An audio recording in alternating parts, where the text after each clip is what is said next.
Have you ever wondered how your words can impact your newborn? It's an intriguing question, isn't it? And it's one that we're about to delve into. Communication is the foundation of our interaction with the world.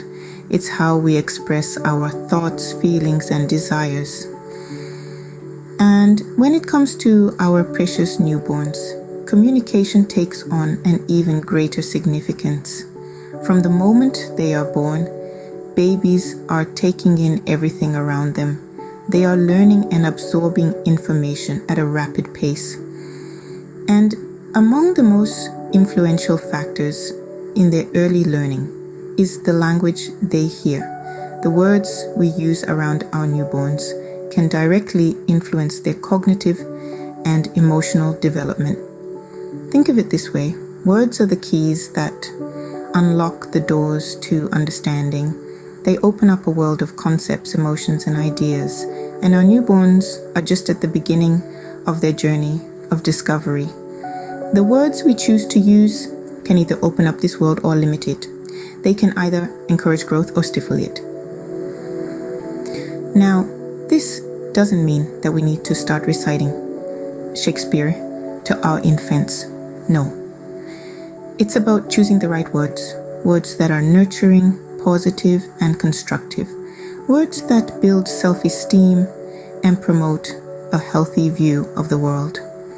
But just as the right words can have a positive impact, the wrong ones can have negative consequences. Inappropriate words can cause confusion, fear, or even harm the developing self-esteem of a child. They can cast a shadow over that vibrant world that our words are supposed to illuminate. So, as we navigate through the beautiful journey of parenthood, let's be mindful of the words we use.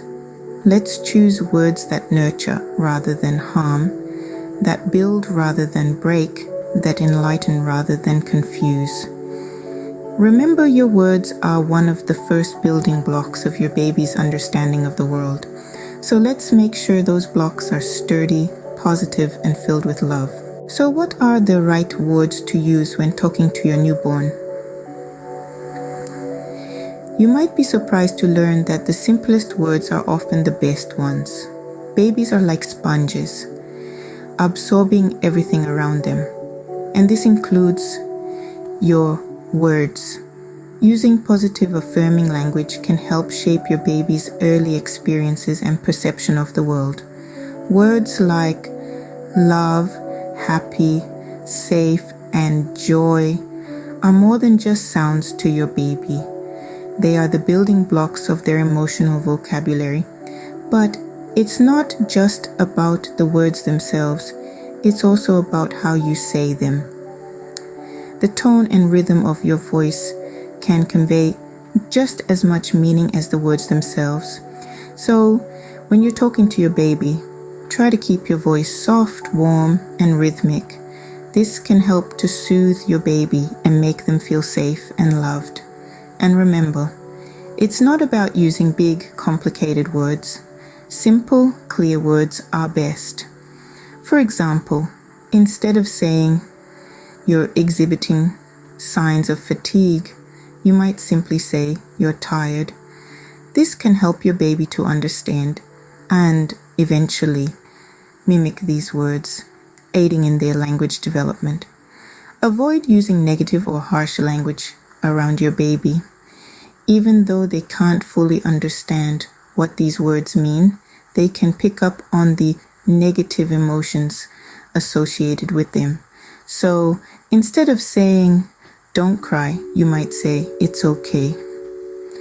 Always keep in mind, the words you choose can shape your baby's early experiences and perception of the world. Are there words that we should avoid when talking to our newborns? Quite simply, yes, there are. We may not realize it, but certain words and phrases can be harmful or misleading to a baby's development. First on our list is negative language, words like no, can't, or don't. While these words may seem harmless, they can unconsciously foster a sense of limitation in your little one. It's better to frame things in a positive way. So instead of saying don't touch, you might say, let's play with this instead. Next are words that label or judge, such as naughty or difficult. These words can subtly shape a child's self-perception. Remember, babies are learning and exploring. They're not being difficult, they're just being babies. Lastly, avoid dismissive phrases like, it doesn't matter, or you're fine. These phrases can inadvertently teach a child to suppress their feelings. Instead, validate their feelings and comfort them. So when your baby is upset, instead of saying, you're fine, you could say, I see you're upset. Let's try to calm down together. By replacing these words with more positive and nurturing alternatives, we can foster a more loving and growth-oriented environment for our newborns. It's not always easy, but it's worth it. In conclusion, the words we use with our newborns are more than just sounds. They are the first steps in building their understanding of themselves and the world around them.